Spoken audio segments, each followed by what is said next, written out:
All right, let's talk about the Epstein Files. It's one of the most complex and honestly one of the most consequential stories of our time. Today, we're going to try to cut through all the noise and really demystify what's going on. So I want to start with a pretty big question. What if that infamous Epstein list, the one single damning document of clients that everyone's been talking about for years, what if it doesn't actually exist? At least not in the way we all imagine it. Because the real story, the one you find when you actually dig into the documents themselves, well, it's so much more complex. And frankly, it's way more revealing than any simple list could ever be. So what are we really talking about when we say the Epstein Files? See, it's not one single dossier. Think of it as this massive, scattered archive. We're talking court filings, police reports, flight logs, even personal scrapbooks, all collected over decades. It's less of a list and more like a library of impunity. So, to really get a grip on this, we've got to understand all the different pieces of this puzzle. Let's break down the anatomy of what this archive is actually made of. Okay, so check this out. There are basically 4 main types of documents, and each one tells us something different. First, you've got the Black Book. Think of that as his social network, who he knew. Then there are the flight logs. Pretty straightforward, right? That tracks physical movement, who he was traveling with. The third piece is the civil court docket. This is huge because it comes from lawsuits, and it reveals the mechanics of the abuse, how the whole ring operated. And finally, you have criminal discovery. That's the hard proof, the forensic stuff the FBI found. You put them all together, and that's when you start to see the whole picture. But how did any of this information ever see the light of day? Well, that's a story in itself. It's been this long, hard-fought, decades-long battle for transparency. And for years, at the very heart of that battle was this document, the Non-Prosecution Agreement, or NPA. This was a hugely controversial deal made back in 2008. Federal prosecutors not only gave Epstein a lenient sentence, but even more importantly, they gave his potential co-conspirators sweeping immunity. This one document effectively buried the federal case for over a decade. And this timeline just shows you what a long road it's been. It started with that secret deal in 2008. Then, 7 years later, in 2015, a civil lawsuit from Survivor Virginia Jeffrey started prying the evidence out into the open. That fight led to the massive unsealing of documents that's happening right now, in 2024. And looking ahead, there's a new law, the Epstein Files Transparency Act, that's set to force the DOJ to open up even more of its records in 2025.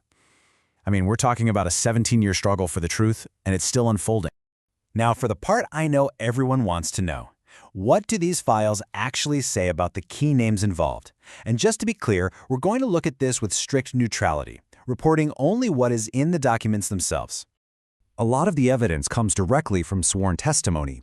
Take this chilling quote from Johanna Schoberg, where she describes an incident with Prince Andrew. This is direct, under-oath testimony from a witness, and it's this kind of detail that ultimately forced the prince to settle his own civil case. Okay, so what about the 2 presidents who show up in these files? It is absolutely crucial to look at the details, because the context is very different for each. Let's start with Bill Clinton.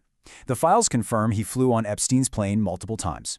There's also testimony where a witness quotes Epstein allegedly saying, "Clinton likes them young," and more recently photos have come out showing him with Ghislaine Maxwell and on a plane with a woman on his lap. Now for Donald Trump. The files show a clear social connection. However, in that same batch of testimony, a witness explicitly denied ever massaging him. Other things, like Epstein's birthday book, contain a controversial note and a mock check attributed to Trump. So the crucial point is this. While both men are present in the files, the context is very different. And it is important to state clearly, in these specific documents, no victim testified to witnessing abuse from either president.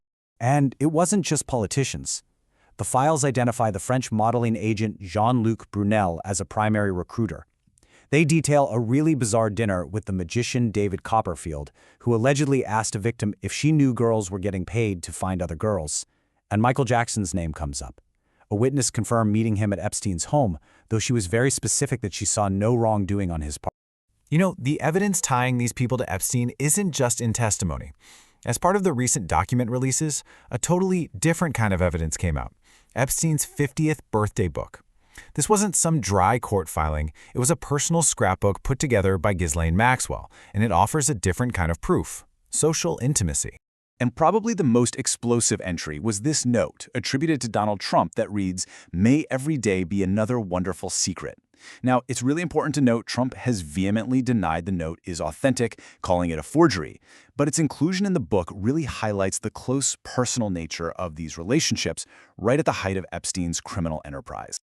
All of this leads to the ongoing document releases from the Department of Justice, which are mandated by that Transparency Act. And really, they're a partial victory. On one hand, new, disturbing photos have been released, but on the other, huge sections are just blacked out, which just goes to show you the fight for full transparency is far from over. So, after all of that, what's the big takeaway? Well, I think it requires a fundamental shift in how we think about this whole thing, away from the idea of a simple list and towards understanding a complex network. And this really illustrates that shift perfectly. The myth was a simple client list, like a ledger of names. But the reality revealed in these files is a circle of complicity.